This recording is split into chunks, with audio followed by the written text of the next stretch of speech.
नांदेडमध्ये अशोक चव्हाण यांच्या पत्नी यांना मराठा आंदोलकांनी अडवलंय।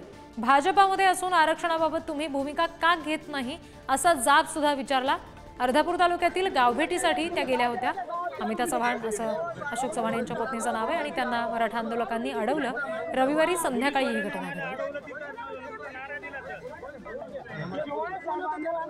आरक्षण मराठ्याला भेटावं की नाही याची भूमिका आम्हाला स्पष्ट करा। भाजप तुम्ही भाजपमध्ये गेला, तुम्हाला काँग्रेसमध्ये तेव्हा मतदान मी मला तो 18 वर्ष तेव्हा मतदान आलं, तेव्हापासून तुम्हाला मतदान केले मी।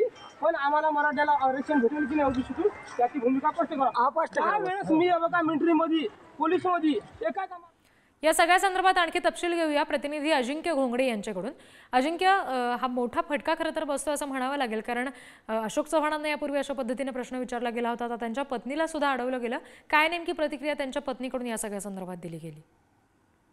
नक्कीच रिद्धी, गेल्या काही दिवसांमध्ये चव्हाण कुटुंबियांना मराठा आंदोलकांच्या रोषाला समोर सातत्याने जावं लागत आहे। अशोक चव्हाण यानंतर श्रीजया चव्हाण, त्यानंतर आता तिसऱ्यांदा अमिता चव्हाण यांना मराठा आंदोलकांनी अर्धापूर तालुक्यामध्ये अडवलं आहे।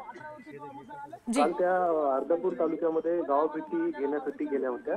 त्याच दरम्यान काही मराठा आंदोलकांनी आपण भाजपमध्ये आहात, आपण सत्तेमध्ये आहात, मात्र आरक्षणावर का बोलत नाही, अशोक चव्हाण देखील आरक्षणाबद्दल का बोलत नाही, प्रचार आपण जोरदार करताय पण आरक्षणाबाबत आपण का भूमिका घेत नाही, याचा जाब काही मराठा आंदोलकांनी अमिता चव्हाण यांना विचारला आहे। जी अजिंक्य, धन्यवाद या सगळ्या माहितीसाठी। पोलीसवाल्याने आम्हाला अडवलं, तिथं नारा दिला तर